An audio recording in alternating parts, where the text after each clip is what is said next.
சீசருங்கிற காரியத்தை குறித்து அதிகமாக வலியுறுத்தி கொண்டு வருகிறேன். Les fois précédentes, nous avons appuyé sur le terme en fait, des disciples. Wife கேட்டாங்க இது எப்போ முடிய போகுது. Et l'épouse du pasteur a demandé mais quand est-ce que nous allons terminer sur ce point? நான் சொன்னேன் நீ சொல்ற பல காரியத்துக்கு நான் இணைஞ்சு வருவேன் ஆனால் சத்தியத்தை யாரோட இணைஞ்சு போக மாட்டேன். Et le pasteur a dit il y a plusieurs points dans lesquels je suis d'accord avec toi mais concernant la vérité je ne pourrais pas être d'accord sur ce point. இந்த ஆவியில ஆண்ட என்ன போட்டதோ அது முடிய மட்டும் விட மாட்டேன். Car ce que Dieu a mis dans mon esprit jusqu'à que cela se termine je ne mettrai pas fin volontairement.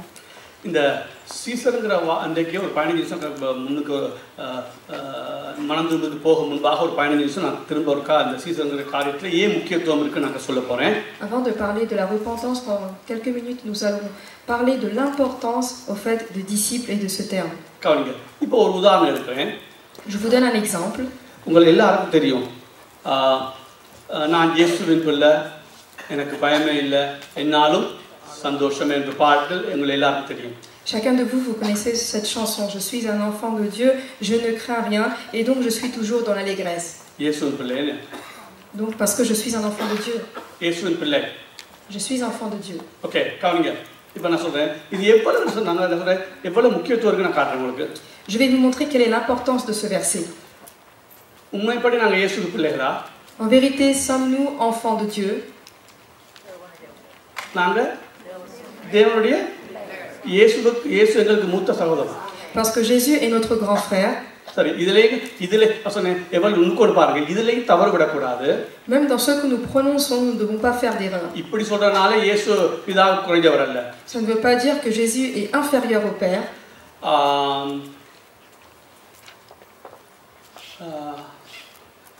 அவருடைய தேவனுடைய divine nature La nature divine. அதன்படி மூன்று பேரும் ஒரே சமமானவர்கள் தான். Concernant la nature divine, les trois personnes sont égaux. ஆனா எந்த இடத்திலையும் நீங்க வாசித்தால் பிதாவாகிய தேவனை தான் நம்முடைய பிதான்னு சொல்லி வேதம் சொல்லுது. Mais où que vous soyez, la Bible dit que c'est le Père qui est notre Dieu. இயேசு கிறிஸ்துவின் குமாரனாகிய தேவன் அல்லது தேவகுமார்னு சொல்லப்பட்டிருக்கிறது கர்த்தராகிய இயேசு கிறிஸ்து சொல்லப்பட்டிருக்கிறது இப்படி பல வார்த்தைகளே சொல்லப்பட்டிருக்கிறது இயேசுவை. Concernant Jésus, il est dit qu'il est le Fils de Dieu, c'est le Fils du Père. பரிசுத்த ஆவியானவர் தேற்றரவான்னு சொல்லப்பட்டிருக்கிறது. Concernant le Saint-Esprit, la Bible dit qu'il est notre consolateur. Okay நாங்க வணங்குற தெய்வம் திரியேக தேவன். Le Dieu que nous vénérons est un Dieu de Trinité. இப்ப தந்தை பேக்ஸ்மோட ஒப்பிடும் பொழுது நான் ஒரு காத்தூசிக்கு பெறாதவன்.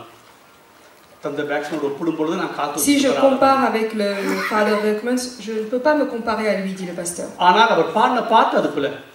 Mais dans une chanson, il est possible qu'il ait fait des erreurs, des anomalies. இல்ல நான் என்ன சொல்ல வரேன்னா Ce que je veux dire par là, இப்ப இந்த பாட்டை பாடி en chantant continuellement ces chansons நீங்க இயேசுவை அப்பான்னு கூப்பிட et que vous appelez continuellement Jésus le Père, நீங்க பிதாவுடைய மகிமை குறைஞ்சு கொண்டே போகும். alors la gloire du Père est échue. பிதா ஒருவர் இருக்கிறாருங்கிற எண்ணமே இல்லாத அளவுக்கு நம்ம இந்த பாட்டின் மூலமாய் பிதாவுடைய மகிமையை குறைச்சிட முடியும். Nous chantons de sorte que il n'y a plus de gloire donnée au Père. ஏற்கனவே சபையில அநேகர் நீங்க பிதாவுக்கு மரியாதை கொடுக்கறீங்க. Il y a déjà beaucoup d'entre nous dans l'église, nous ne glorifions pas suffisamment le Père. நான் அடிக்கடி சொல்றது போல ஊர்காவை தொட்டு போற மாதிரி நாங்க பிதாவை தொட்டு போறதோலயே பிதாவை ஒரு தெய்வமா நாம அநேகமா வணங்குறது இல்ல அவரோட பழகுறது இல்ல நாங்க. Ce n'est pas comme un accompagnement, une petite partie dont nous avons besoin dans la nourriture que nous devons adorer le Père. அப்படி இருக்கிற சபைக்குள்ள இயேசுவின் பிள்ளைன்னு பாருனா இன்னும் பிதாவுடைய மகிமை குறைஞ்சு கொண்டு போகும்போது கூடி கொண்டு போகாது. Et si dans une telle église nous disons que Jésus est notre nous donnons cette importance à Jésus et pas au Père, ça veut dire que nous le glorifions encore de façon moindre. இப்போ உங்களுக்கு விளங்குதா ஒரு வார்த்தையோட முக்கியத்துவம் எவ்வளவு விளங்குதா? Comprenez-vous quelle est l'importance d'une parole citée? இப்போ நீங்க இத பொறுத்தமட்டில பிதா பெந்தகோஸ்தே சபையில ஒரு ஓரத்துல பாவமா உட்கார்ந்திருக்காரு. Selon lui, dans les églises pentecôtistes, le Père est mis de côté, il est assis et on ne parle pas de lui. திரியேக தேவனுடைய முதல் நபருக்கு இப்படிப்பட்ட ஒரு பிரச்சனை. Il y a un tel problème pour la première personne concernée dans la Trinité. மூணு பேரையும் ஆராதிக்க நம்ம பழகணும். Il faut savoir adorer ces trois personnes. இல்ல சபையில பிரசன்னம் குறையுதா? Sinon, on verra que l'onction deviendra moindre dans l'église.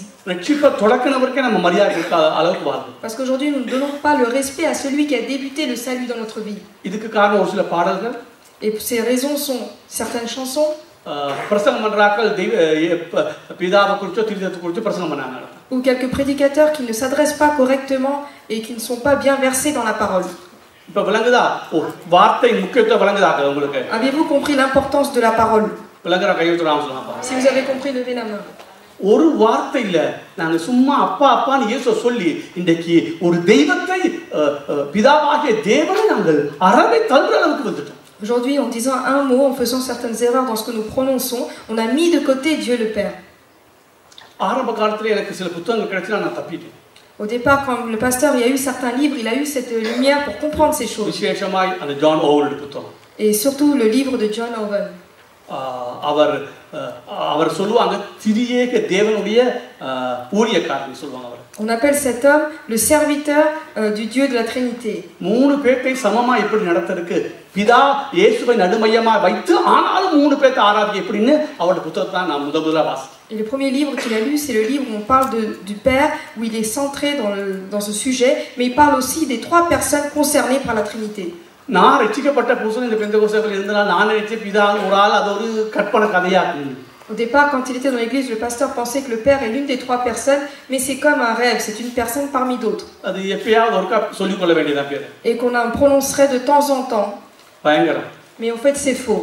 மூணு பேரை நம்ம கணம் பண்ணணும். Nous devons honorer chacune des trois personnes de la Trinité. நான் இந்த திருத்துவத்தை குறித்து இப்ப படிச்சு கொடுப்பேன். Par la suite, j'en viendrai sur le point de la Trinité. காலம் கொஞ்சம் போட்டும். Mais on attendra ce moment-là. ஆகவே பிதாவாகிய சரி இப்ப நான் சொல்ல வர விஷயம் சொல்றேன். அப்ப வார்த்தைகள் ரொம்ப முக்கியம். Donc les paroles que nous prononçons, c'est important. நல்லா கவனிங்க. நான் சொன்னேன் நீ எப்படி சிந்திக்கிறியோ அப்படிதான் நீ நடக்க போற. Parce que la façon dont nous pensons, c'est la façon dont nous allons agir. நீ இயேசுவை பிதான்னு சொல்ல உங்க சிந்தை பிதாவை ஒரு பக்கம் ஒதுக்கிட்டு இயேசுவை பிதாவாக்கி. Plus tu appelles Jésus le Père, dans ta pensée, tu vas éloigner la personnalité du Père. உண்மையா இந்த வார்த்தை முக்கியம்னு நினைச்சா மட்டும் உண்மையா நினைக்கிறவங்க மட்டும் கையெழுத்துறாம சொல்லுவாங்க. Si vous pensez que ce que je dis c'est important, levez la main. பாருங்க ஒரு சின்ன பிரச்சனை மாதிரி தான் இருந்தது.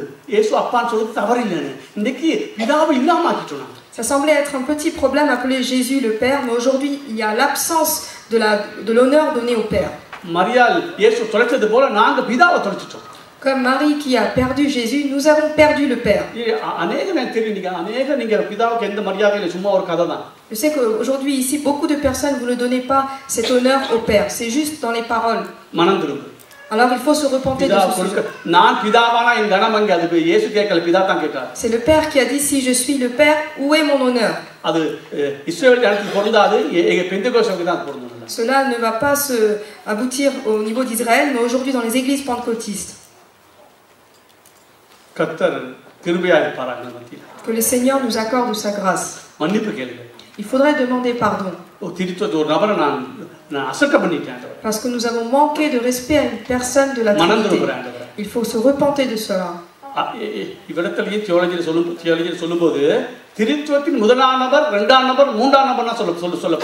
Dans la théologie, quand on parle, on dit la première personne de la Trinité, la seconde, puis la troisième. Et on voit que dans cette chronologie, la première personne c'est le Père. Ensuite, la seconde personne c'est Jésus. Et la troisième personne c'est le Saint-Esprit. Mais ils ont tous les trois, ils ont cette nature divine. Avez-vous bien compris? இப்ப Caesar வரும் எவ்வளவு முக்கியத்துவம் காட்டு இதை நான் கொண்டு வந்தது காரணமே சீசருங்கிற வார்த்தை எவ்வளவு முக்கியம் ஏன் இவ்வளவு மெனக்கட்டி இழுத்து கொண்டு இருக்கிறேன் நான். Voilà pourquoi je viens sur ce point pour aboutir ensuite sur ce qui est le disciple. Okay இப்போ என்ன கவனிங்க. Nous allons observer. நான் உங்களுக்கு தெளிவா பல இடங்கள்ல காண்பிச்சேன் சீசரும் விசுவாசியும் ஒன்றுதான். Dans plusieurs passages dans la Bible, je vous ai montré que les disciples et les croyants sont la même chose. Et que c'est pour les disciples qu'on les a nommés chrétiens.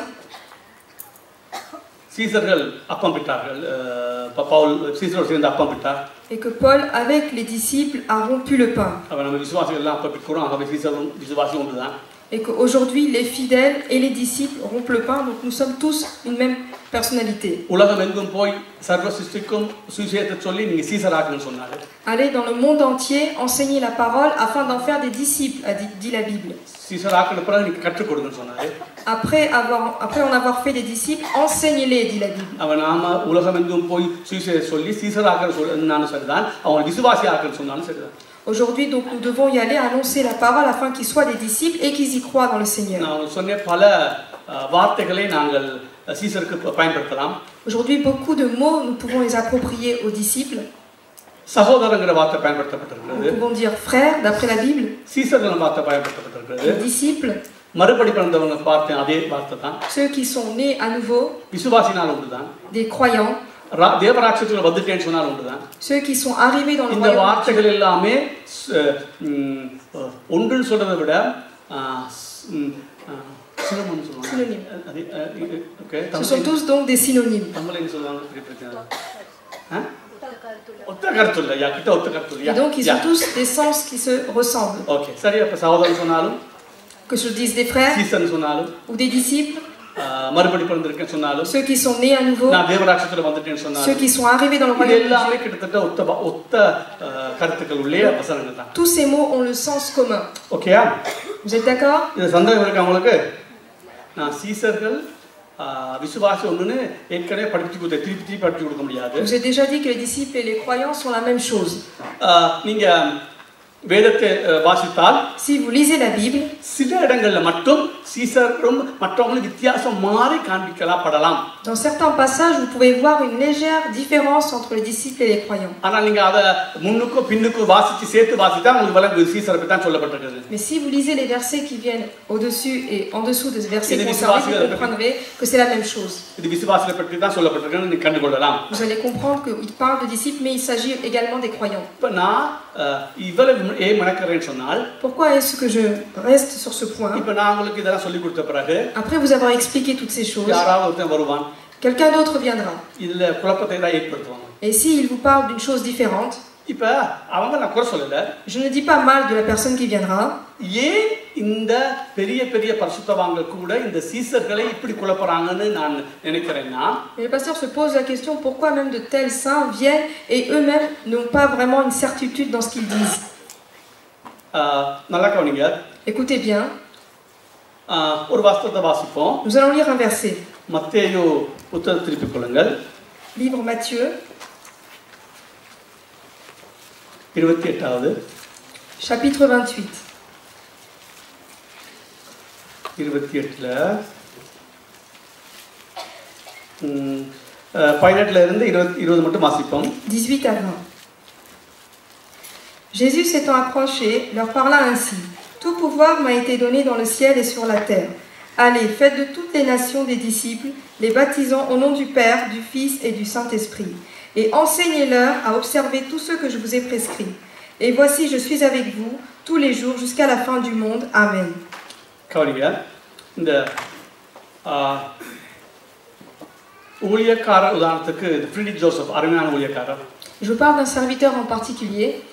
நான் மதிக்கிற ஊழியக்காரர். C'est un serviteur que je respecte. சகரியா போன நல்லா செய்யக்கூடிய ஒரு ஊழியக்காரர். Et Zacharia Bounen également. அவங்க எல்லாம் என்ன சீசன் வேற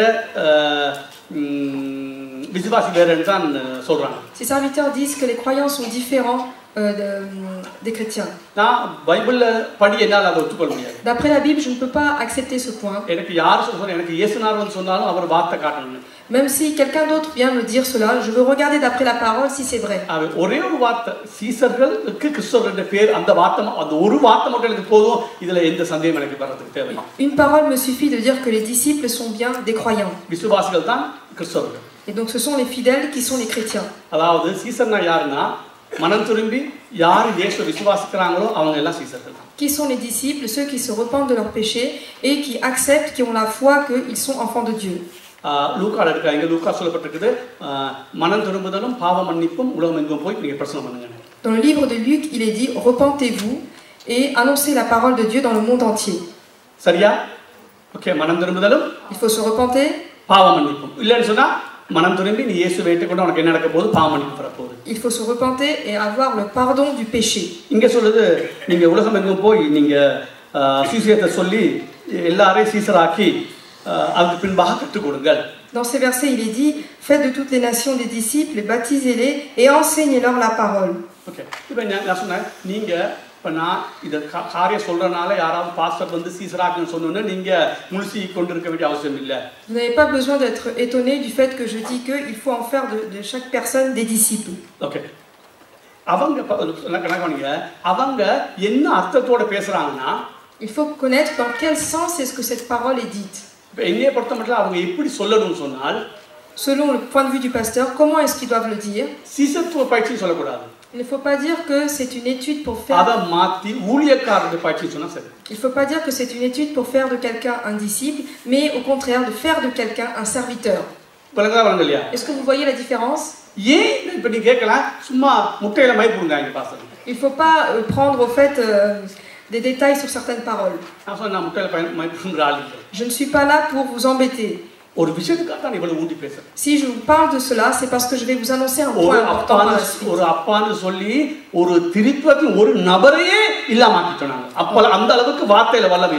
Aujourd'hui, en annonçant la parole, en ne donnant pas l'honneur au Père, nous l'avons complètement éloigné de la Trinité.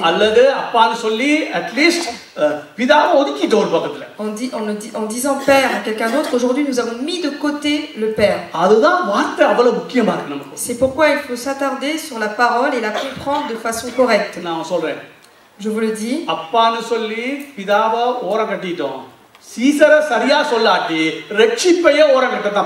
ne disant pas Père à la personne convenable, nous l'avons mis de côté. Si nous ne parlons pas correctement aujourd'hui des disciples, on mettra également le salut de côté. Okay.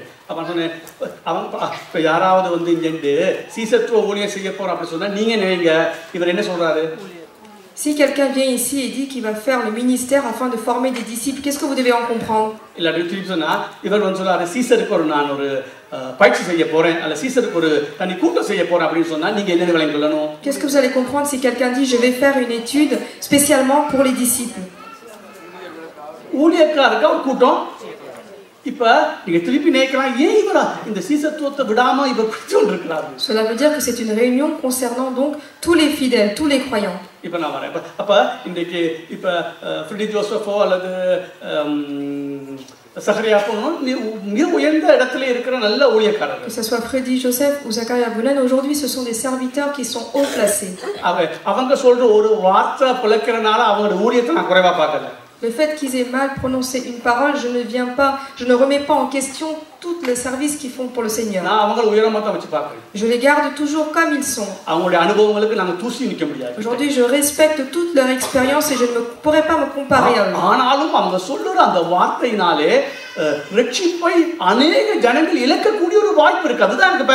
Mais il est possible que par certaines paroles qu'ils ont prononcées, que beaucoup en perdent le salut.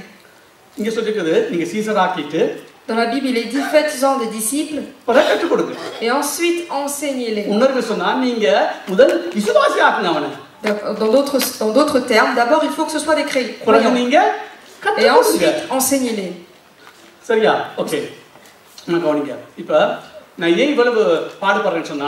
Je m'attarde encore sur ce point. நான் உங்களுக்கு பொதுவா சொல்லிருக்கேன் சபையில நீங்க எவ்வளவு கோவிச்சாலும் சரி எல்லாரும் எனக்கு எதிரா வந்தாலும் சரி சபையில ரட்சிக்கப்பட்டதென விரல் விட்டு தான் இருப்பாங்க. Aujourd'hui, je vous ai dit même si vous vous mettez en colère contre moi, on ne peut compter sur les doigts le nombre de personnes qui sont sauvées. அதுக்கு காரணம் இந்த விசுவாசி சீசத்துவம்ங்கற ஒரு எண்ணத்தை உங்களுக்குள்ள போட்டது. Et la raison c'est qu'aujourd'hui, on a séparé disciples et croyants et qu'on nous a donné des doctrines de ce point-là. Écoutez bien. Je vous ai dit que ce que vous pensez, vous agirez ainsi d'après vos pensées. Si vous appelez Jésus Père, Père, alors dans votre cœur, vous ne pouvez pas accepter et donner la place au Père.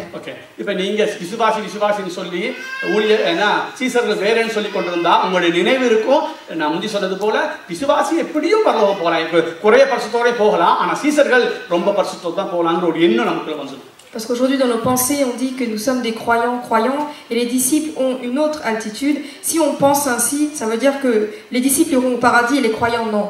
அந்த நல்ல கவனிங்க, அந்த எண்ணம் வந்தா அப்படித்தான் நம்ம வாழ முடியாது, மிஞ்சி வாழ முடியாது. Parce que si nous sommes dans une telle pensée, alors on ne vivra que d'après ces pensées-là. எனக்கு திரிய தேவனோட பத்தி நான் படிச்சனால எனக்கு திரித்துவ தேவத்தை கும்பிடாம ஒருத்தர் இயேசுவை மட்டும் நான் கும்பிட என்னால முடியாது. Aujourd'hui, le pasteur ayant étudié la Trinité, aujourd'hui, il ne peut pas louer et adorer seulement Jésus. Il donne l'importance à chacune des personnages de cette Trinité.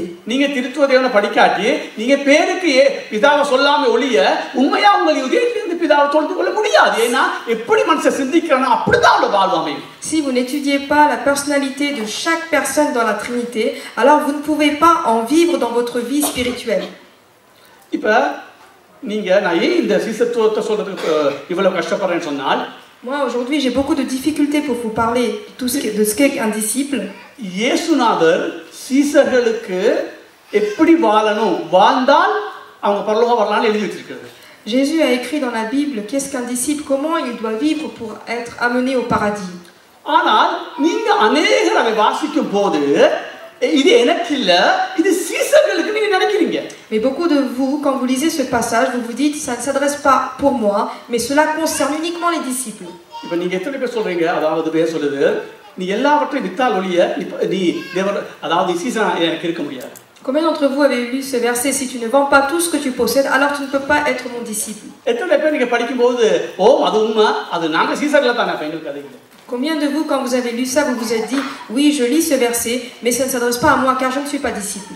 நீ இப்படியே வாழ்ந்தால், et si je vis dans cette mentalité, நரகத்தான் போகும். alors j'irai à l'enfer. இந்த சீசர்ங்கிற வார்த்தை எவ்வளவு முக்கியம் தெரியுதா? இந்த சீசர்ங்கிற வார்த்தையை வச்சு நீ நரகத்துக்கு போறியா சொர்க்கத்துக்கு போறியா நீ தீர்மானம் பண்ணலாம். Aujourd'hui, tu peux toi-même en décider avec ce mot de disciple, comment est-ce que tu le conçois, est-ce que tu iras en enfer ou au paradis. ஏன்னா நீங்க சீசர்களை தவறாய் விசுவாசி இல்ல, அது வேறொரு ஆக்கள் நீங்க நினைச்சிட்டா அந்த சீசர்களுக்கு சொல்லப்பட்ட எல்லா வாக்கியங்களையும் நீங்க என்ன செய்ய போறீங்க, அவருக்கு தள்ளிவிட போறீங்க. Parce qu'aujourd'hui, si tu ne comprends pas que les disciples et les croyants sont la même chose, tout ce qui concerne les disciples qui est écrit dans la Bible, tu le mettras de côté et tu n'en vivras pas ainsi. Alors tu ne pourras pas bénéficier de toute la bénédiction qui est due aux disciples.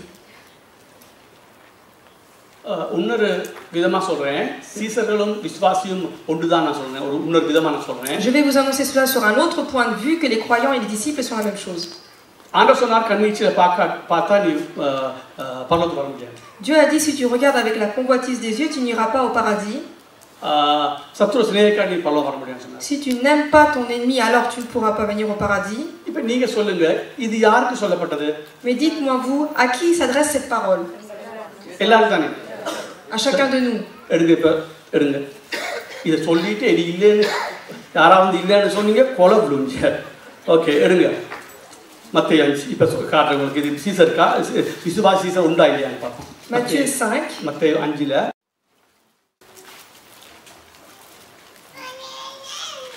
ஒன்றுல இருந்து வாசிங்க. Verset 1. ஒன்றுல இருந்து. Voyant la foule, Jésus monta sur la montagne. Et après qu'il se fut assis, ses disciples s'approchèrent de lui. ஒன்றுல ஒன்று. அவர் திரளான ஜனங்களைக் கண்டு மலையின் மேல் ஏறினார். அவர் உட்கார்ந்த பொழுது அவருடைய சீசர்கள் அவரிடத்தில் வந்தார்கள். இரண்டாவது. Puis ayant ouvert la bouche, il les enseigna et dit. அப்பொழுது அவர் தமது வாயை திறந்து அவர்களுக்கு உபதேசித்து சொன்னது என்னவென்றால், ஓகே யாருக்கு உபதேசித்தார்? À qui est-ce que Jésus enseigna? சீசர்களுக்கு. Aux disciples. சரியா? ஒன்று ரெண்டு வாசித்து அவர் திரளான ஜனங்களைக் கண்டு மலையின் மேல் ஏறினார். அவர் உட்கார்ந்த பொழுது அவருடைய சீஷர்கள் அவரிடத்தில் வந்தார்கள். அப்பொழுது அவர் தமது வாயை திறந்து அவர்களுக்கு உபதேசித்து சொன்னது என்னவென்றால், Voyant la foule, Jésus monta sur la montagne. Et après qu'il se fut assis, ses disciples s'approchèrent de lui. Puis ayant ouvert la bouche, il les enseigna et dit.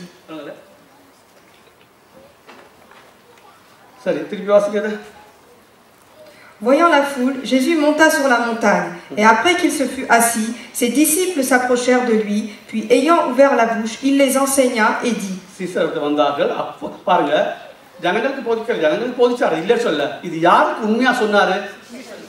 Jésus parle à toute la foule, mais il s'adresse à qui? Aux disciples. Est-ce qu'on peut le dire donc à la foule? Est-ce qu'ils le feront?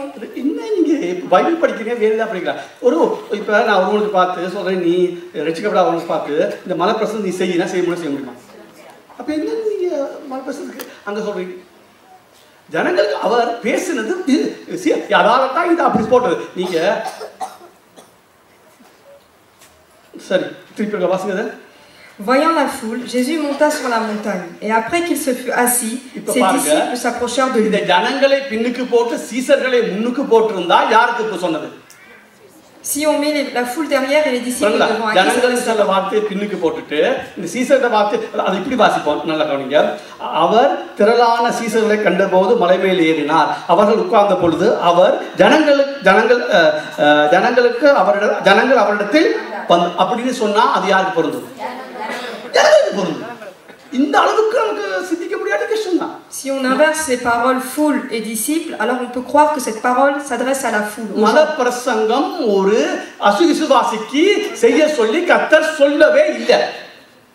Le sermon sur la montagne ne s'adresse pas à quelqu'un qui n'est pas croyant.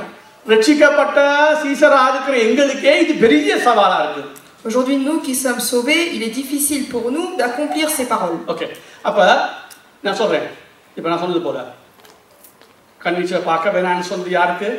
À qui est-ce qu'il est dit qu'il ne faut pas regarder avec la convoitise des yeux? D'après la parole de Dieu, ça s'adresse aux disciples.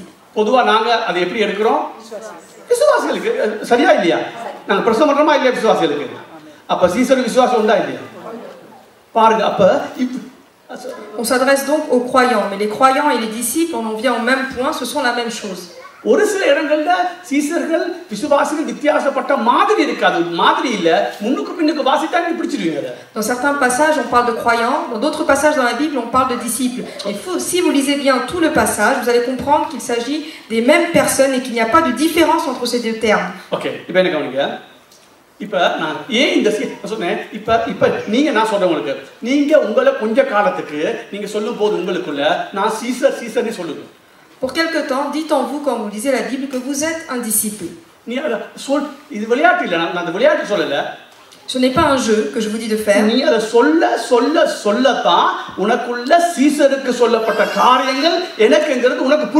Plus vous le direz, alors vous comprendrez que chaque parole qui est adressée aux disciples s'adresse en fait à vous. Parce qu'il faut que votre cœur comprenne afin que vous agissez en ce sens.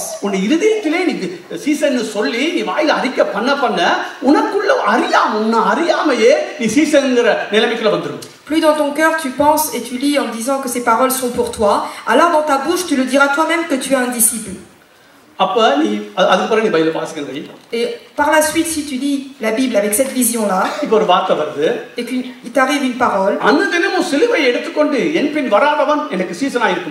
chaque jour, celui qui ne porte pas ma croix et qui ne me suit pas ne pourra pas être mon disciple.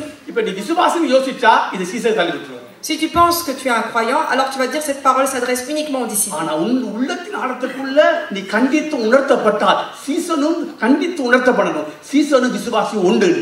Mais si au fond de toi tu as cette mise en garde et tu sais et tu penses que tu as la foi que tu es un disciple, alors tu agiras et tu accompliras cette parole.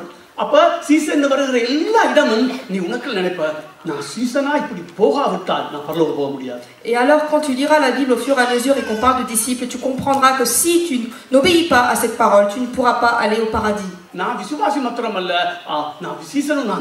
Je ne suis pas simplement un croyant, mais je suis aussi un disciple. நீங்க முதலாவது நடக்கைக்கு போக கூடாது. முதலாவது உபதேசம் உங்களுடைய மூளையிலும் இதயத்துக்குள்ளேயும் வரணும். Il ne faut pas d'abord penser qu'est-ce que je dois faire et aller dans l'action, mais d'abord lire la parole, s'imprégner afin qu'elle aille dans le cœur et ensuite dans votre intellectuel. Parce qu'il est très important la place que vous donnez pour vos pensées. Absalom தாமாரை கெடுத்த உடனே ஒன்றும் பேசல, ஆனா அவன் அதை இதயத்துல வைத்தான் பேசுறது. Lorsque Absalom s'est mal conduit avec Tamar, il n'a rien dit, mais il l'a gardé en son cœur, dit la Bible. Quelle en est la fin? Il a tué. நல்லா தயவு செய்து நல்லா கவனிங்க. உங்களுடைய இதயத்தில் சீசன்கிற உணர்வு உனக்கு வராவிட்டால் நீ ஒருபோதும் பரலோகம் போக மாட்ட. நீ ஒருபோதும் உண்மையான பரிசுத்தங்களை வாழவே மாட்ட. Si dans votre cœur vous n'avez pas la pensée que vous êtes un disciple, que vous ne l'acceptez pas, vous ne pouvez pas en vivre et vous ne pouvez pas faire d'efforts en ce sens pour vous changer. நீ உன் சிந்தையிலே ஒன்றை சிந்திச்சு கொண்டு இதயத்திலே சிந்திச்சு கொண்டு நீ வெளிப்பிரகாரமாய் கொஞ்ச காலம் நடிக்கலாம், அதிகமாக நடிக்க முடியாது. Dans tes pensées, si tu n'as pas vraiment cette réelle pensée, tu vas agir pour quelque temps, mais un jour le rideau va tomber parce que ce n'est pas la vérité. நீ விசுவாசி நினைச்சு கொண்டு Si tu penses que tu es un croyant நான் season சொல்றதெல்லாம் செய்வேன் நீ யோசித்தால் et que tu dis de ta bouche que tu es un disciple et que tu accomplirais toutes les paroles qui sont propres aux disciples, நடக்காது. ça ne marchera pas. நான் சொல்றேன் கொஞ்ச காலத்துக்கு நீங்க உங்களுக்கு எப்பயாவது தனிமையிலேயாவது ஜெபம் பண்ணும் போதாது, வேத வாசிக்கும் போதாது நான் season. C'est pourquoi quand vous lirez la Bible, quand vous priez, pour quelque temps, dans les temps à venir, dites vous-même que vous êtes un disciple. இத சொல்ல plus vous le répéterez dans votre vie, உன்னையே அறியாமலே நீ சீசன்ங்கற உணர்வு உன் உள்ளத்துக்குள்ள வந்து sans en rendre compte, vous allez ressentir dans votre cœur que vous êtes un disciple de Dieu. நான் அடிக்கடி சொல்லுவேன் 7 8 56. எப்படி எனக்கு 7 8 ஓட 56 தெரியும்? Comment je sais que 7 fois 8 fois fait 56? நான் பாடி இப்ப அத நான் ஞாபகப்படுத்தாதே என் உள்ளத்துக்குள்ள வந்துச்சு. Que je l'apprenne ou pas, à force de l'avoir appris, maintenant c'est dans mon cœur.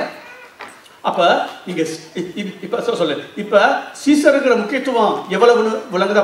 Est-ce que vous avez compris l'importance du terme disciple? இந்த ஒரு வார்த்தையால நம்மள பலர் நரகத்துக்கு போக கூடிய வாய்ப்பு இருக்கு. Aujourd'hui, par ce seul mot, n'ayant mal compris, plusieurs nous pouvons être amenés à être à l'enfer. சிலுவை எடுத்துக்கொண்டு அனுதின வர சொன்னா அது விசுவாசிக்கல, சீசருக்கு தள்ளிட்டோம். Parce qu'aujourd'hui nous nous sommes dit porter sa croix et le suivre, ce n'est pas pour le croyant mais c'est pour le disciple. சத்துருகரை சிநேகிக்க சொன்னாரு. Aimez vos ennemis, a dit Jésus. நம்மள சில சொல்றோம் அது பாஸ்டர்ஸ் மாதிரி அவங்க கொஞ்சம் பெரிய ஆட்களுக்கு தான் சரி வரும், சீசன் சரி வரும், அது நமக்கு சரி வராது. Et nous disons aujourd'hui ces paroles sont appropriées aux pasteurs, aux serviteurs mais pas aujourd'hui à nous. ஒரு கணத்தை அரஞ்சா மறுகணத்தை கொடுங்கறோம். Si on t'a frappé sur une joue, adresse de l'autre joue. நாங்க நினைக்கிறோம் அது சீசருக்கு பொருந்தும். Nous pensons que c'est uniquement pour les disciples.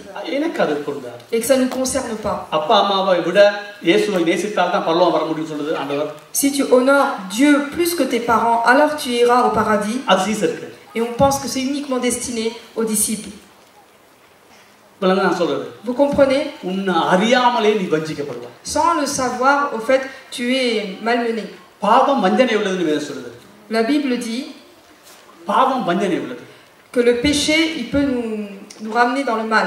பாவம் வஞ்சனை உள்ளது. Que le péché peut nous tenter. அது உன்னை வஞ்சிக்கும். Et donc ça va nous ramener à la tentation.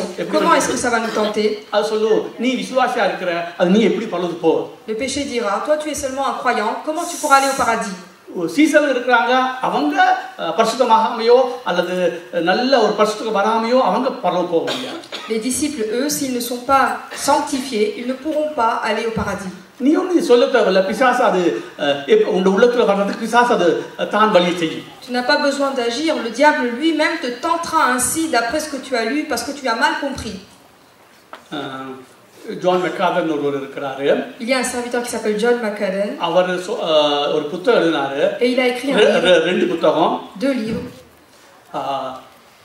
Gospel according to Jesus, Gospel according to apostles ஒரு புத்தகம் எழுதினாரு. அப்போஸ்தலர்களுடைய சுவிசேஷம் அப்படி சொல்லலாம், இயேசுவின் சுவிசேஷம். La bonne nouvelle d'après Jésus, la bonne nouvelle d'après les apôtres. அவர் சொல்றார் ரெண்டு ஒரே சுவிசேஷம் தான். Et cet écrivain dit que les deux sont la même bonne nouvelle. இயேசுவும் சுவிசேஷத்தை கடினமா தான் சொன்னார். Parce que Jésus aussi a bien réprimandé quand il parle de la bonne nouvelle. Et les apôtres aussi ont bien appuyé quand ils ont parlé de la bonne nouvelle. Jésus a dit que l'entrée est serrée et donc il faut marcher avec attention pour arriver vers lui.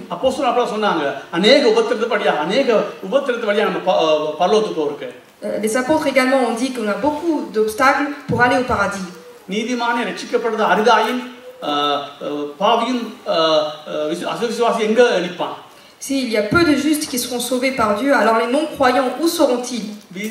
நீதிமான் ரட்சிக்கப்படுறான்னு சொன்னது ரத்தத்தை குறித்து பேசல. நீதிமானே பாடுகளுக்குள்ளாக கஷ்டத்துக்குள்ளாக அந்த சந்தர்ப்ப சூழ்நிலை பார்க்கறதுக்கு ஏன் இப்படி எழுதியிருக்காங்க?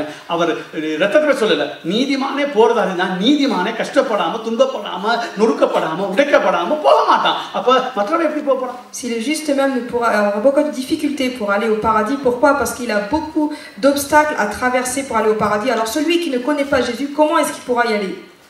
நான் இந்த உங்களுடைய உள்ளத்தின் ஆழத்திலே நீங்க சீசர்கள்ங்கற எண்ணம் உங்களுக்கு உண்டாகணும் தான் இதல கஷ்டப்படுறேன். Je dis toutes ces paroles afin qu'au fond de vous, vous compreniez l'importance que vous êtes un disciple. அதே வேளையில யாராவது வந்து சீசர்னு சொன்னா அதை பெருசுபடுத்தாங்க, இவருக்கு தெரியாம கேட்கறாங்க. சரி, அவங்க அத ஊழியக்கார கூட்டத்தை சீசர் கூட்டம் சொல்றாங்க. பரவாயில்லை, அதை விட்டுருங்க. Et s'il y a un homme de Dieu qui vous dit cette réunion concerne uniquement les disciples, ne faisant pas une grande chose, c'est parce qu'il ne sait pas, donc il le dit. ஆனா அவன் சொல்றது என்னன்னு உனக்கு விளங்கணும். Mais il faut que vous compreniez dans quel sens la personne le dit. இல்லனா உன்னுடைய ரட்சிப்பு தான் அசைய போகுது. Parce que sinon c'est ta foi à toi aujourd'hui, ton salut qui est instable.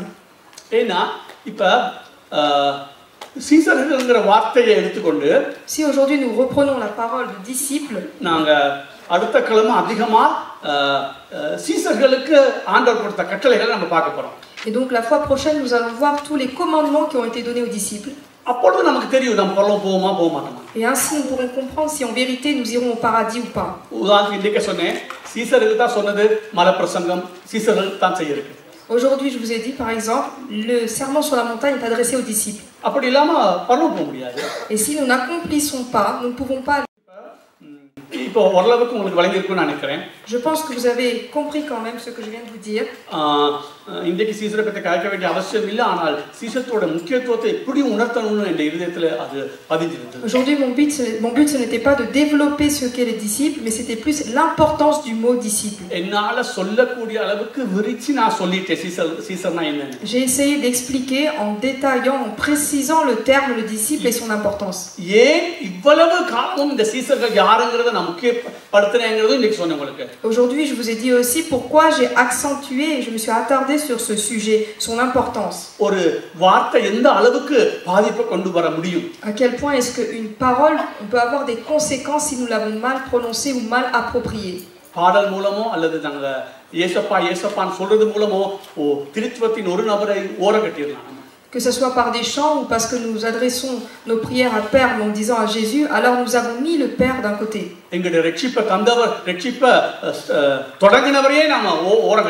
Nous avons mis de côté la personne qui a commencé le salut dans notre vie. Aujourd'hui, moi, je voudrais vénérer le Dieu de Trinité. Même si Jésus est au cœur de notre adoration, je veux vénérer le Dieu de Trinité. Pourquoi je ne vous ai pas encore expliqué sur la Trinité? Parce que c'est encore un sujet difficile. Et donc il est difficile d'en avoir une connaissance. Quand ce sera le temps, alors je vous expliquerai.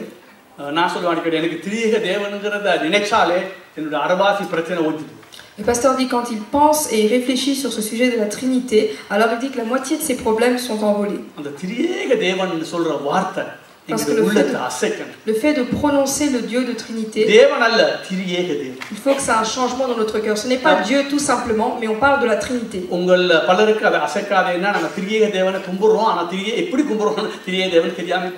Aujourd'hui, ça n'a fait pas autant d'effet en vous parce que peut-être nous n'avons pas suffisamment cette connaissance de la Trinité.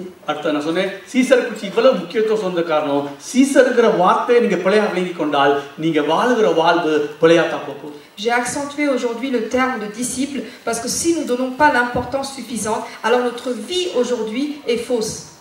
நீங்க Caesar நான் விசுவாசின்னு பிரிக்கும் பொழுது நீ விசுவாசி நினைக்கிறான் அநேகர் நாம பரிசுத்தத்துல குறையத்தான் போறோம். Aujourd'hui, quand nous faisons division entre croyants et disciples, alors beaucoup d'entre nous, nous disons être croyants, mais au fait, nous nous éloignons en fait de la vision que Dieu il a pour aller au paradis.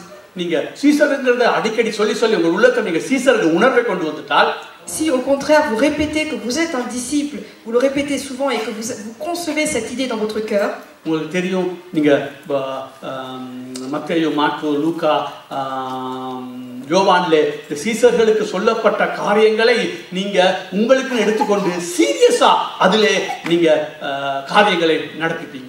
Si vous lisez dans Matthieu, Marc, Luc ou Jean, toutes les paroles qui sont appropriées aux disciples, alors si vous le pensez et vous dites, et vous croyez que vous êtes un disciple, alors vous vivrez différemment. நான் சொன்னது ஏதாவது விலங்குனா கையெழுத்து அவன் சொல்லுங்க, விலங்காட்டி பேச பாருங்க. அனைத்து விலங்குல 3 பேர் 4 பேர் 5 பேர் 10 பேர். ஓகே, எனக்கு ஒரு ஆள் விலங்க காணும்.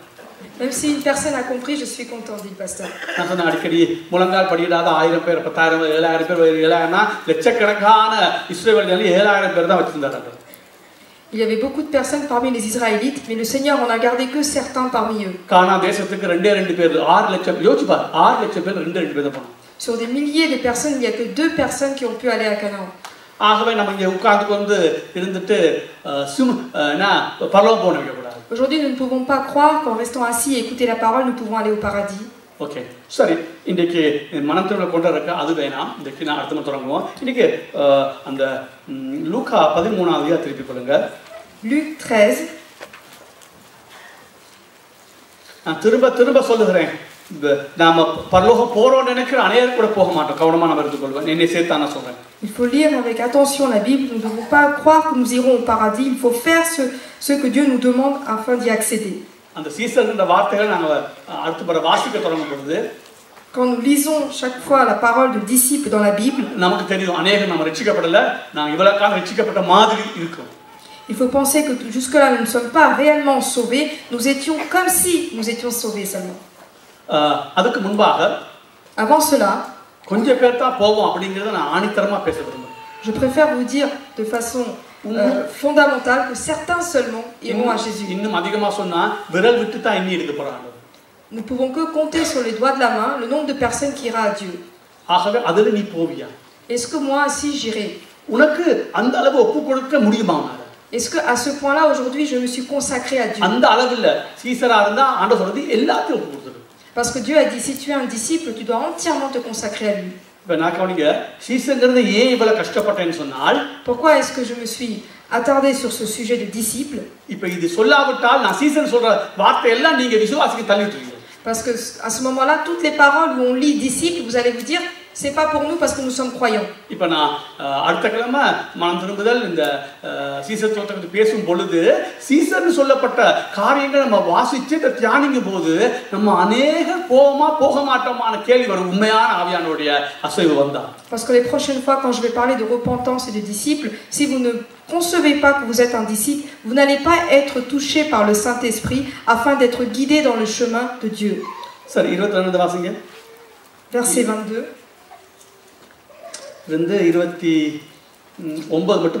Jusqu'à 29. Jésus traversait les villes et les villages, enseignant, en faisant route vers Jérusalem. Quelqu'un lui dit, « Seigneur, n'y a-t-il que peu de gens qui soient sauvés ?»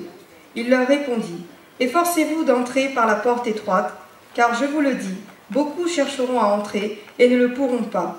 Quand le maître de la maison se sera levé et aura fermé la porte, et que vous, étant dehors, vous commencerez à frapper à la porte, en disant « Seigneur, Seigneur, ouvre-nous », il vous répondra « Je ne sais d'où vous êtes ».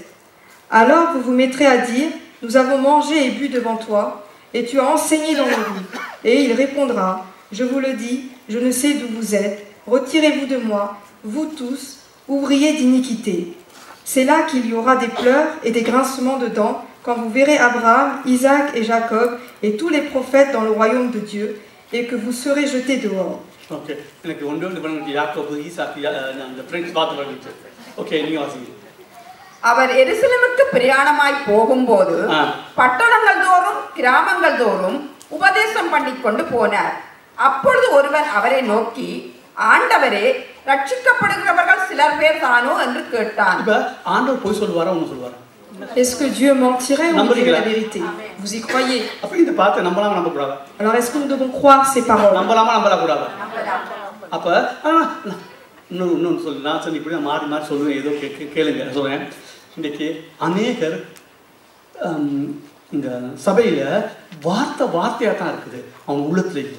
Aujourd'hui, beaucoup, nous lisons la parole comme une histoire, mais ces paroles ne sont pas dans notre cœur. அந்த வார்த்தை பரிசுத்த ஆவியானவர் உங்களுக்குள்ள இருந்தால் தான் ஆவியும் ஜீவனுமா அது என்னன்னு D'une autre façon, seulement si le Saint-Esprit habite en vous, alors ces paroles prendront vie dans votre quotidien. எனக்கு தெரியும் நான் அப்படி இருந்து வந்தவன் தான் நான். Parce que moi aussi je suis passé par là. அவங்க அநேகர் எப்படி அதை எடுத்துக்கொள்ள எனக்கு தெரியும். Je sais l'expérience que vous pouvez vivre parce que je suis passé par là également. இப்ப ஆண்டவர் சொன்னாரா கணப்பேர் போவாங்க. Est-ce que Dieu a dit que beaucoup de personnes iront à lui? இல்ல என்ன? Non. சொல்ல மாட்டீங்களா? ஓகே. வாசிங்க நீங்க சிஸ்டர் 20 அவங்க என்ன சொன்னா பரவாயில்லை நீங்க 23 வாசிங்க. அதற்கு அவர் இடுக்கமான வாசல் வழியால் இல்ல 23ல இருந்து திருப்பி. அப்பொழுது ஒருவன் அவரை நோக்கி ஆண்டவரே ரட்சிக்கப்படுகிறவர்கள் சிலர் பேர் தானோ என்று கேட்டான். அதற்கு அவர் இடுக்கமான வாசல் வழியாய் உட்பிரவேசிக்க பிரயாசப்படுங்கள். அநேகர் உட்பிரவேசிக்க வகை தேடினாலும் அவர்களாலே கூடாமல் போகும் என்று உங்களுக்கு சொல்லுகிறேன். வீட்டெஜமான் எழுந்து கதவை பூட்டின பின்பு நீங்க வெளியே நின்று ஆண்டவரே ஆண்டவரே எங்களுக்கு திறக்க வேண்டும் என்று சொல்லி கதவை தட்டும் போது அவர் பிரதியுத்தரமாக நீங்கள் எவ்விடத்தாரோ உங்களை அறியேன் என்று உங்களுக்கு சொல்லுவார். ஏற்கனவே அவங்களுக்கு அவங்கள ஆண்டவர் தெரியுமா தெரியாதா? தெரியும். Est-ce que Dieu les connaît? Oui, il les connaît déjà. அப்ப இது யாருக்கு போதிக்கப்படுது? Alors à qui s'adressent ces paroles? சரி அப்பொழுது நீங்கள் இது புறஜாதியார் மக்களுக்கு எழுதல அது மட்டும் தெளிவா இருக்குதானே. Ces paroles ne s'adressent pas aux païens. ஏன்னா அவங்களுக்கு இயேசுவை தெரியாது. Parce qu'ils ne connaissent pas Jésus. தெரிஞ்சவங்க தான் எழுதல. C'est pour ceux qui connaissent Jésus. அப்பொழுது நீங்கள் உம்முடைய சமூகத்தில் போஜனம் பண்ணினோமே நீங்கள் எங்கள் வீதிகளில் போதகம் பண்ணீரே என்று சொல்லுவீர்கள். ஆனாலும் அவர் நீங்கள் எவ்விடத்தாரோ உங்களை அறியேன் அக்கிரமக்காரராகிய நீங்கள் எல்லாரும் என்னை விட்டு அகன்று போங்கள் என்று சொல்லுவார் என்று உங்களுக்கு சொல்லுகிறேன். ஒரு குரூப் இருக்குது அவங்க ஆண்டவரோட பழகுறாங்க இருக்கிறாங்க அந்த குரூப்புக்கு தான் ஆண்டவர் சொல்றார். Il y a un groupe de personnes qui est avec Dieu et Dieu s'adresse à eux. வாசிங்க. நீங்கள் ஆபிரகாமையும் ஈசாக்கையும் யாக்கோபையும் சகல தீர்க்கதரிசிகளையும் தேவனுடைய ராஜ்யத்தில் இருக்கிறவர்களாகவும் உங்களையோ புறம்பே தள்ளப்பட்டவர்களாகவும் காணும் போது உங்களுக்கு அழுகையும் பட்கடிப்பும் அங்கே உண்டாயிருக்கும்.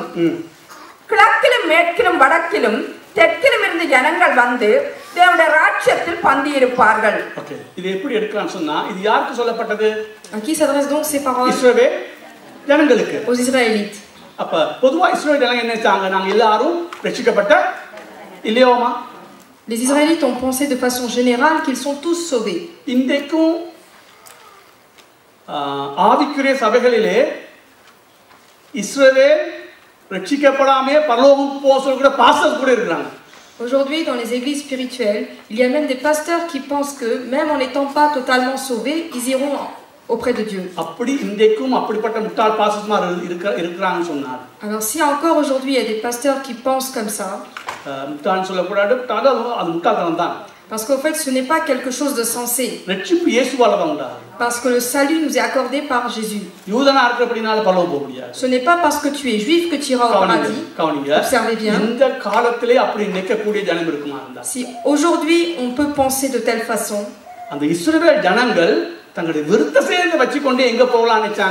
qu'est-ce qu'ils ont pensé les Israélites en ayant la circoncision?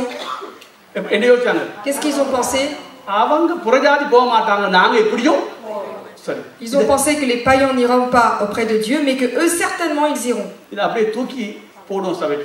Maintenant, prenez la place des Israélites pour l'Église. Aujourd'hui que Dieu s'adresse à toi. Parce qu'aujourd'hui, parmi nous, beaucoup, nous pensons comme les Israélites.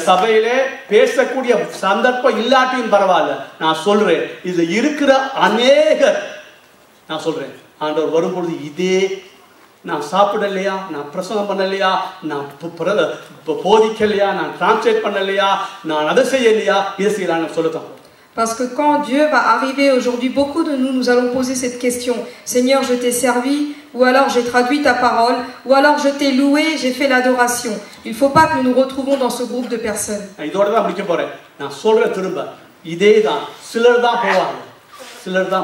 Parce qu'il n'y a qu'un petit nombre qui ira auprès de Dieu.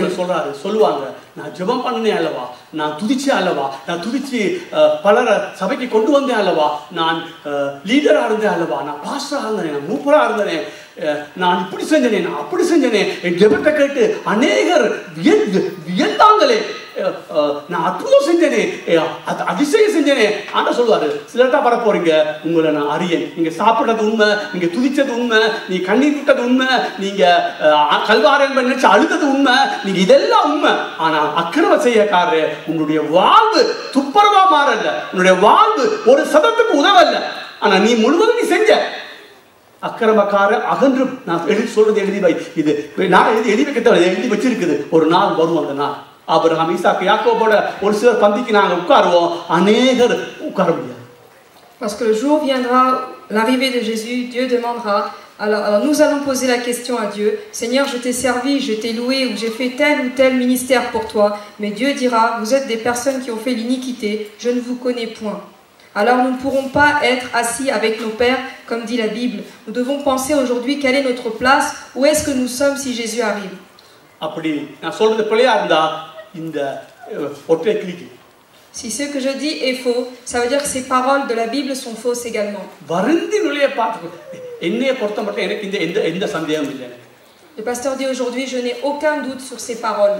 இங்க ஒரு எழுப்புதல் நடக்காவிட்டா நம்ம அநேகருடைய நிலைமை பரிதாபம். S'il n'y a pas de réveil dans cette église, alors notre vie à chacun, notre destinée est perdue. ஒரு ஆண்டவராய் கிருபையாய் ஒரு எழுப்புதல், அதுதான் நான் ஜெபிச்சு கொண்டிருக்கிறேன், ஒரு எழுப்புதலை தந்தால் முடிய. Je demande à Dieu, je prie le Seigneur afin qu'il y ait un réveil dans cette église. பாவத்தின் அடி ஆழத்தை உங்களுக்கு உணர்த்தினால் முடிய. Afin que nous ressentons vraiment les racines de notre péché. இயேசு கிறிஸ்துவின் பொக்கிஷத்தை நீங்க பெற்றுக்கொண்டால் முடிய. Afin que nous recevons vraiment le trésor qui nous est accordé par Jésus. கிறிஸ்துவின் பொக்கிஷத்தை உலகத்தை நீங்க ஒரே சமத்துல எடுக்க விட மாட்டாங்க. Parce qu'on ne peut pas mettre dans une même balance Jésus et les richesses de ce monde. அதான் சீசன் முற்று முழுதாய் தன்னை அர்ப்பணிக்கணும். C'est pourquoi le disciple a besoin d'être consacré entièrement. இன்றைக்கு நான் சொல்றேன், செல்லு செலவ கணக்கு பாரு, பரலோகம் போறதா இருந்தா எல்லாத்தையும் விட நீ தயாரா, அல்லது நீ இங்க சொல்லப்பட்ட இந்த காரியத்தை உன்னை அறியேங்கிற நிலைமைக்கு நீ எல்லாத்தையும் நீ விட தயாரா? Encore aujourd'hui, je pose la question, il faut faire le compte de nos dépenses. Est-ce qu'aujourd'hui je suis prêt à tout délaisser pour suivre Jésus? Sinon je serai dans ce groupe de personnes qui seront délaissées quand Jésus viendra.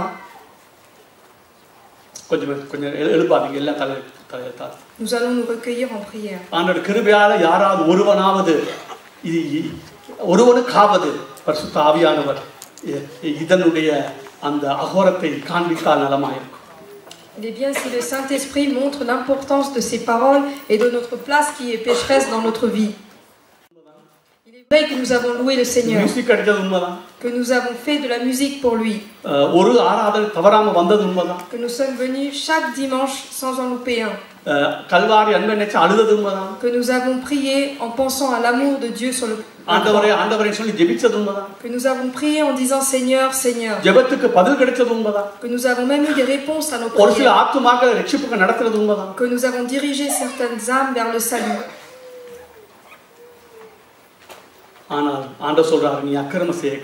Mais Dieu dit, tu es une personne qui fait l'iniquité et qu'il n'y a aucun changement dans ta vie, que tu es comme un cimetière peint de blanc.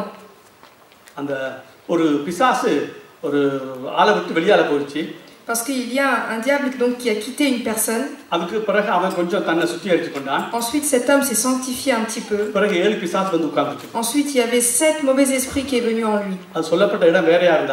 Et même si ce passage est ailleurs dans la Bible, moi aujourd'hui, voilà comment je pense cette parole. Jusque là vous n'avez pas entendu beaucoup de sermons concernant la sainteté. Et maintenant vous en entendez de plus en plus. Et donc vous vous sanctifiez, mais vous n'avez pas sanctifié votre cœur, seulement sanctifié votre extérieur, votre apparence. Et donc alors il y aura 7 autres démons qui viendra dans notre cœur. Il ne faut pas que nous soyons dans cette situation. La prochaine fois je vous montrerai dans la Bible que seulement si tu consacres ta vie entière, que tu ne peux pas garder même un centime pour toi, que toutes les portions de ta vie tu puisses les consacrer à Dieu. Et pourquoi? Parce que si tu ne te donnes pas entièrement, Dieu ne te prendra pas. ஆண்டவருக்கும் இந்த உலக பொருள்களுக்கும் நாம சொந்தக்காரா இருக்க முடியாது. Aujourd'hui, nous ne pouvons pas demander à Dieu d'appartenir à lui, à son royaume et aussi à ce monde. ஒருவர் அசையாதீங்க.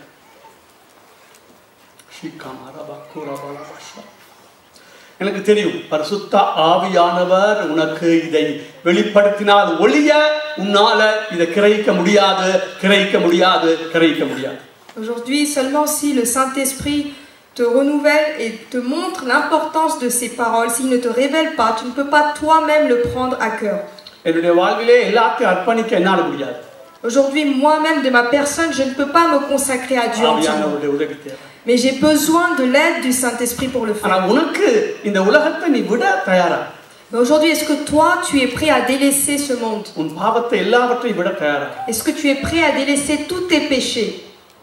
அப்படி இல்லைன்னா அந்த பொக்கிஷத்தை கண்டுபிடிக்க முடியாது. Parce que si tu ne délaisses pas le mal qui est en toi, tu ne pourras pas trouver le trésor. ஒரு பொக்கிஷத்தை கண்டான். Il y en a un qui a trouvé le trésor. அவன் எல்லாவற்றையும் வித்துட்டு அந்த பொக்கிஷத்தை பெற்றுக்கொண்டான். Et il a vendu tout ce qu'il avait pour obtenir ce trésor. ஆகவே இயேசு உனக்கு வேணுமா இருந்தால், De la même façon, si tu veux Jésus dans ta vie, பாவம் இந்த உலகம் எல்லாவற்றையும் நீ விட்டுவிட தயாராகணும். il faut que tu sois prêt à vendre le péché qui est en toi, toutes tes mauvaises habitudes et toutes tes richesses de ce monde. அப்படி இல்லைனா வேத சொல்றபடி சில பேர் தான் நாம பரலோகத்துக்கு போவோம். Parce que sinon, d'après la parole, il n'y a que très peu de personnes qui iront au paradis. நான் அன்பா உங்களோட காலை பிடிச்சு மண்டாடுறேன், யாராவது ஒருவனாவது ஒப்புக்கொடு. Je vous en supplie, il faut au moins une personne d'entre vous, vous soyez touchés et consacrez-vous à Dieu. உனக்குள்ளே பரிசுத்த ஆவியானவர் கூப்பிடு, உனக்குள்ள இருக்க பரிசுத்த ஆவியானவர் கூப்பிடு. Appelle en toi le Saint-Esprit, demande au Seigneur de t'aider. உதவி செய்ய சொல்லு. Demande-lui à ce qu'il t'aide. இது கர்த்தருடைய கிருபையால தான் உண்டாகும். Parce que c'est par la grâce de Dieu que cela t'est donné aujourd'hui. ஆனா உனக்கு ஒரு ரெஸ்பான்சிபிலிட்டி இருக்கு தானே. Mais toi tu as une part à accomplir. நீ தானே ஒப்பு கொடுக்கணும். Parce que c'est à toi de te consacrer. உள்ளத்துல ஆண்டவரே எல்லாத்தையும் நான் விடுறதுக்கு எனக்கு கிருபை தான்னு சொல்லுங்க. Demandez au Seigneur, Seigneur, donne-moi la grâce d'abandonner. அப்படி கிருபை தான் சொல்றதை விட நீங்க ஒப்புக்கொள்ளுங்க. Et vous donc acceptez en vous d'abord que vous voulez laisser les choses. எல்லாத்தையும் விட பெருமை, tout ce qui est pour toi la fierté, பொறாமை, tout ce qui est la jalousie, எரிச்சல், கசப்புகள், கோபங்கள், l'amertume, la colère, உலக ஆசைகள், toutes les convoitises du monde, வீட்டை குறிச்ச ஆசைகள், toutes les convoitises concernant la maison, பெருமையை குறிச்ச ஆசைகள், l'orgueil, பண ஆசை, l'amour de l'argent, மற்றவன குறைவான நினைக்கிற திமிர், le fait que tu méprises ton prochain. எல்லாத்தையும் நான் விட்டு விடுறேன். Il faut que tout ça tu délaisses. நான் கெஞ்சுறேன் ஆண்டவரே. Je te supplie, என்னால Seigneur, முடியல ஆண்டவரே. parce que je n'arriverai pas. எனக்கு உதவி செய்யுங்க ஆண்டவரே. Aide-moi, Seigneur. எனக்கு பரலோகம் வேணும். Seigneur, je veux le எனக்கு paradis. உண்மையாவே பரலோகம் வேணும் ஆண்டவரே. Je veux vraiment le paradis, Seigneur. Je le இந்த désire. அளவுக்கு நீ முழுவதுமாய் உன் இதயத்தின் ஆழத்தை கசக்கி நீ விட்டால் ஒழிய கர்த்தர் ஏற்றுக்கொள்ள போறதில்லை. Si de tout ton cœur tu ne te consacres pas à Dieu, alors il ne pourra pas t'accepter. நான் சொல்றேன், சபையில अनेक சன்மார்க்க ஜீவ செய்றீங்க. Aujourd'hui dans l'église, il y a beaucoup de நல்ல personnes qui vivent. நல்ல பிள்ளைகளா இருக்கீங்க. Vous êtes de bons enfants. நல்லா துதிக்கிறீங்க. Vous louez நல்லா bien. ஜெபிக்கிறீங்க. Vous priez bien. ஆனா உங்களுடைய எல்லாவற்றையும் விட நீங்க தயாரா இல்ல. Mais au-delà de toutes ces choses, vous n'êtes pas prêt à abandonner certaines choses. ஆகவே ஆண்டவர் உங்களை ஏற்றுக்கொள்ள தயாரா இல்ல. Et donc dans ce cas-là, Dieu n'est pas prêt à vous accepter. நாங்க சீசர்னு பாக்கும்போது தெரியும், எல்லாமே விட்டுறணும், எல்லாமே. Parce qu'on voit que lorsqu'on est un disciple, on doit tout délaisser, toutes les choses du monde. ஒரு 2 நிமிஷம் நான் டைம் தரேன், ஜெபம் பண்ண போறேன். நீங்க இத உங்களுடைய பரிசுத்த ஆவியானவர் உங்களோடு பேசுவாரா இருந்தால் நீங்க தயவு செய்து இன்றைக்கு உங்களுடைய பாவங்கள், பெருமை, எரிச்சல் எல்லாத்தையும் விட்டு அந்த பொக்கிஷத்தை தேட பாருங்க, பரலோக பொக்கிஷத்தை. Je vais laisser un temps de 2 minutes pour que chacun de vous méditez sur ces paroles et que vous vous offrez au Seigneur afin d'abandonner les richesses du monde, le mal, le péché, tout ce qui est mauvais en vous. நான் திரும்ப சொல்லுகிறேன், நம்மள அநேகர் இன்னும் அந்த இடத்துக்கு வரல. Beaucoup d'entre nous, nous ne sommes pas venus à cette position de nous consacrer à Dieu. துதிக்கிற வந்துட்டோம். Nous sommes venus pour louer. உபவாசம் கொடுத்து வர வந்துட்டோம். Nous venons pour toutes les prières de night jeûne, prayer செய்ய தயார். ou alors la prière nocturne, ஊழியம் செய்ய தயார். ou faire le service pour Dieu. ஒவ்வொரு நாளும் சபைக்கு வர தயார். Même chaque jour, nous sommes prêts à venir à l'église. ஆனால் ஆண்டவர் சொல்லுகிற அந்த பாவ வாக்கையை, உலக வாக்கையை முற்று முழுதாய் அதை விட்டு வெளிவர நம்ம தயாராயில்லை. Mais nous ne sommes pas prêts à délaisser cette vie pleine de péchés ou toutes les vices du monde. Nous ne sommes pas prêts à les abandonner aujourd'hui pour vivre pour Dieu. ஆகவே கர்த்தரும் அதை ஏற்றுக்கொள்ள தயாராயில்லை. Et donc Dieu aussi, il ne peut pas nous accepter dans notre nature. அங்க சொன்னது போல உங்களுக்கு நீங்க எங்க வீட்டை சாப்பிட்டீங்க இல்லையா, எங்களோட நீங்க பேசுனீங்க இல்லையா, எல்லாம் உண்மை. ஆனா நீ அக்கிரமம் செய்யறாங்க. Comme ces hommes ont demandé, Seigneur, nous avons mangé avec toi, nous t'avons donné à boire, nous avons fait tes services. Mais Dieu a dit, tu es une personne pleine d'iniquité. Il faut à la maison méditer ce passage. Comparer cette vie à la vôtre. நீங்க சாப்பிட்டீங்க, என்னோட இருந்தீங்க, எல்லாம் செஞ்சீங்க, அது மாதிரி நம்ம சபையில வந்தோம், எல்லாம் செஞ்சோம். ஆனா கடைசியா ஆண்டவர் வரும்பொழுது உனக்கும் எனக்கு எந்த தொடர்பு இல்லைன்னு சொல்ல போறார். De la même façon, nous sommes venus à l'église pour l'adorer, pour prier, mais il ne faut pas que Dieu dise il n'y a aucune relation entre toi et moi. Nous allons prier. நான் ஜெபம் பண்றது பெரிய வேலை இல்ல. Ce n'est pas une grande chose que le pasteur lui-même prie. ஒரு வகையில பெரிய வேலைன்னு சொல்லலாம். On peut dire que c'est une chose importante. நீங்க பாவத்தையும் ஒவ்வொரு பாவத்தையும் உலகத்தையும் விடுறதுக்கு நீங்க தயாராகணும். Aujourd'hui, il faut que vous soyez prêts à délaisser le péché et les vices du monde. இல்லாட்டி நீங்க ஒரு கேண்டிடேட் இல்ல. Sinon, vous ne pouvez pas être un candidat qui répond à l'appel du Seigneur. இப்ப ஒண்ணுல தான் தங்கி. Parce qu'aujourd'hui, le salut est en toi. ஆண்டவர் கிட்ட வந்துட்டாரு. Le Dieu s'est approché de toi. எல்லாத்தையும் விடுவியா? Mais toi, est-ce que tu es prêt à abandonner tout ce que tu as? சகோதர ஸ்நேகத்துல நீ பெருகுவியா? Est-ce que tu vas grandir dans l'amour de ton prochain? மன்னிப்பியா? Est-ce que tu es prêt à pardonner autrui? சத்துர ஸ்நேக நீ ஒப்பு கொடுப்பியா? Et aussi, est-ce que tu vas te consacrer à aimer ton ennemi? இல்லனா சொல்றாரு நீ தேவை எனக்கு. Sinon, il dit je n'ai pas besoin de toi. நீ ஒப்பு கொடுக்காதே எனக்கு தேவை. Si tu ne te consacres pas réellement, je ne peux pas t'accepter. பலரும் அந்த நிலைமையில தான் இருக்கோம். Aujourd'hui, nous sommes beaucoup dans cette situation d'abandon. இன்றைக்கு உண்மையான ஒரு ரட்சிப்பு வேணும்னா நீங்க உங்களை அர்ப்பணிங்க. Si vraiment aujourd'hui vous voulez le salut, உண்மையா அர்ப்பணிங்க, சும்மா பொய் கற்பனைக்காதீங்க. consacrez-vous réellement du fond de votre cœur. ரட்சிப்பின் மகிமை உணர்ந்து இதுக்கு அர்ப்பணிங்க. Il faut que vous pensiez vraiment à la gloire qu'il y a dans le salut et que vous vous consacriez à Dieu. எதை இழந்தாலும் ரட்சிப்பு பெரிதுன்னு நினைச்சா ஒப்பு கொடுங்க நீங்க. Peu importe ce que je perdrai, mais je veux grandir dans le salut de Dieu. இந்த உலகத்துல எதை விட்டாலும் அது ரட்சிப்பு இணையாது நினைச்சா நீ ஒப்பு கொடு. Si vous pensez que il n'y a rien qui est comparable au salut qui nous est offert pour Dieu par Dieu, alors abandonnez tout ce qui est en vous. மத சம்பந்தமான காரியங்கள் யாரும் செய்யலாம். Toute personne peut agir d'après la religion. பரிசுத்தத்துக்கு முற்றுமுழுதா ஒப்பு கொடுக்க தான் நம்மால முடியுது. Mais aujourd'hui nous n'arrivons pas à nous consacrer dans la sainteté de Dieu. தகப்பனே உம்மை நோக்கி நாங்கள் பார்க்கிறோம் ஆண்டவரே, இவ்வளவு பிரதான ரட்சிப்பு நான் செய்றேன் சார், இவ்வளவு பிரதான ரட்சிப்புக்காய் உங்களுக்கு நாங்கள் நன்றி சொல்லுகிறோம் ஆண்டவரே. நாங்கள் பார்த்தது போல ஒரு சிலர் கைவிட்டு நீங்க எண்ணி தான் எடுக்க போறீங்க ஆண்டவரே.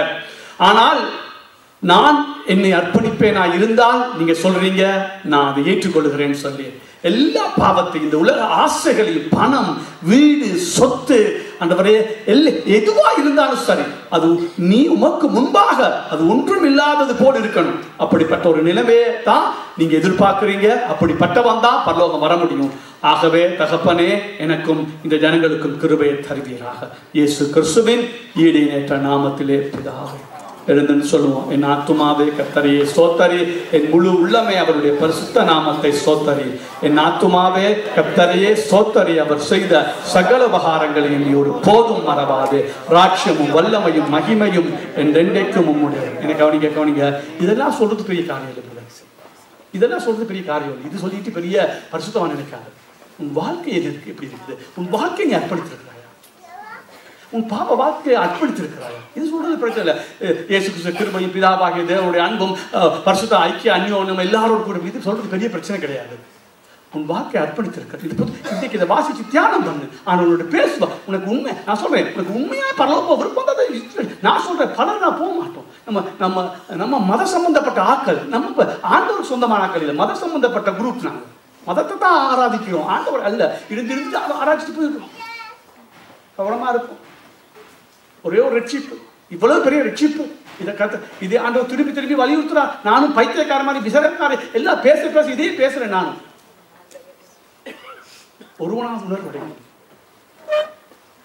எல்லாத்தையும் விற்க முடியாது. எல்லாம் உன்னுடைய எல்லாம் ஒரு சின்ன ஒரு பொறாம சின்ன ஒரு எரிச்சல் போக மாட்டேன். பரவத்துக்கு போக மாட்டேன். தெளிவா சொல்றது.